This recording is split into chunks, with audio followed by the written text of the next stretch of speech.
بسم الله الرحمن الرحیم. په سمون لرننګ اکیډمۍ کې تاسو ته هرکلی وایم. عبدالقهار مومند یم او تاسو ته وړاندې کوم د انګلیسي ژبې درس. دوستانو، موږ د انګلیسي پښتو لغت پوهنې نوې لړۍ پیل کړې. په دې لړۍ کې موږ تاسو ته د انګلیسي ژبې مهم لغتونه په 3 منټه ویډیو کې وړاندې کوو. دوستانو، زموږ د لغت پوهنې چې کوم کتاب دی 4000 Essential English Words نومیږي.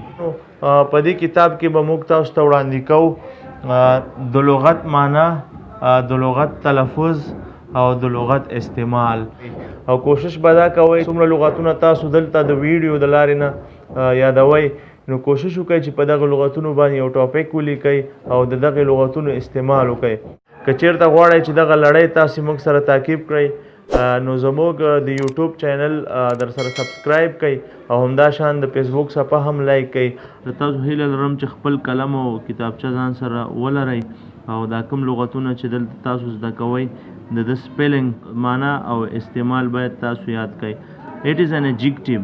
ویریدل دا یو صفت دی، معنی د ویریدل. Afraid. When someone is afraid, they feel fear. The woman was afraid of what she saw. ګوره د دې معنا ته when someone is afraid they feel fear. وای کله چې څوک وډارېږي نو د ویرې احساس کوي. The woman was afraid of what she saw. ښځه چې څه لیدلي وو له هغې څخه ویرېدلې وه. The second one is agree. د agree معنا د موافق کېدل. It is a verb. دا چې دی یو فعل دی. Agree. To agree is to say yes or to think the same way. The food is very good in that restaurant. I agree with you. To agree is to say yes. هوکړه کول، موافق کېدل. To think the same way یعنی هغه خبره چې هغه ورته وي هغې سره همغږي ښودل. Example ته وګورئ. The food is very good in that restaurant. I agree with you. وای غذا چې دا په هغه هوټل کې ډېره ښه ده. دوهم کس ورته وای I agree with you. وای زه تا سره موافق یم. Word number 3. Angry. When someone is angry, they may want to speak loudly or fight. She didn't do her homework, so her father is angry. Angry دا یو صفت دی. It is an adjective. د angry معنا ده په غصه. When someone is angry, they may want to speak loudly or fight. وای کله چې څوک غصه وي په لوړ غږ خبرې کوي یا شخړه کوي.